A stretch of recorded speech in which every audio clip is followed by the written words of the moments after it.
So Larry, you've had a chance to operate both machines. What are some of your thoughts? Oh, you know, I think that the MT85 is really an upgrade. I mean, you know, you could talk about controls, and a lot of people will think, yeah, you know, they all do the same thing, right?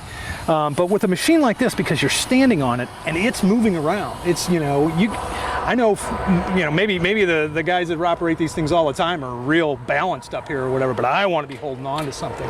And I found that these grab handles around the joysticks really gave me that anchored spot and let me operate the machine at the same time, whereas with the old design, especially the ground drive control, because the boom is pretty much the same kind of setup, but that ground drive where you've got to pull back to go back and forward to go forward, I found myself changing my hand from here to here, and I didn't want to pick my hand up off there. I want to stay hanging on to this thing because, you know, it does funny stuff. It moves around in ways that I'm not necessarily expecting. Sure. Yeah. And you were mentioning the control pattern on this as well, on the MT85 and the ISO. Yeah. Taking a little getting used to. Yeah. You know, that reverse thing, that counterintuitive reverse thing is something that would definitely take a little getting used to. But again, I think the trade-off there, you know, the ideal thing would be is if you pull back and pull to the left and the thing goes to the left. That would be ideal, but it doesn't do that. It goes to the right. Yep.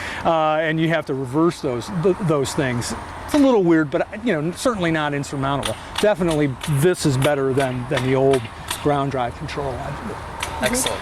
Yeah. And Jenny, how about you as a novice operator, having a chance to run both machines with and without the ride-on platform on the MT52? What are your thoughts?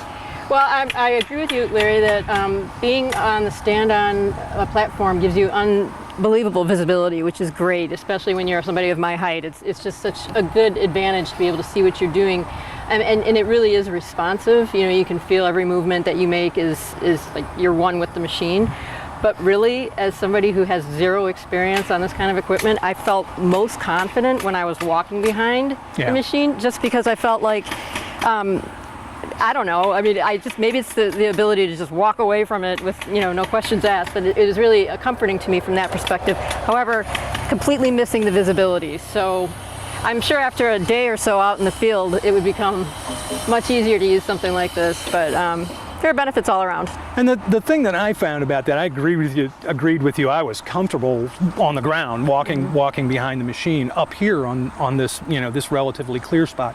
But when we were down in the weeds, you couldn't see the grade, you couldn't see what was down there. There's holes and stuff down in there, and I could totally see being a lot more productive up here on the machine, riding around, even though it is rather sporting to stay on it, and, you know, and everything. I didn't find that to be necessarily, never felt like I was in any danger or anything like that, but I definitely wouldn't want to be down on the ground walking around in that stuff. Right. You know, so if you're clearing stuff, or I'm sure there are other circumstances where being on the machine is a real advantage. And what I thought too was really interesting, the difference between riding on a sulky and riding on the platform was really pretty marked. Yeah. I could anticipate where I was going to go when the machine did this, when I'm standing on it.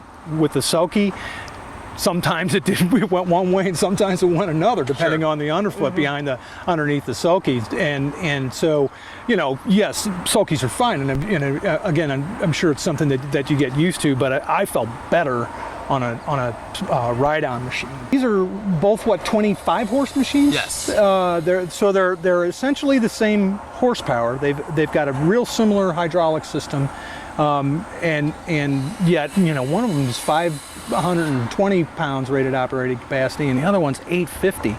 And I was actually sort of impressed with the little machine. You know what I mean? Not that it did anything more than this. I felt like you could be awfully productive, and it did turn out that we were using the same bucket on both machines. So I guess maybe that's a bit of a kind of an equalizer. But I felt like this thing definitely will work through whatever it is in front of you. It took a little more finesse to get the 52 bucket full in some circumstances, but you know, I think you've definitely this machine's definitely more productive, but you can really get a lot of work out of that small one as well.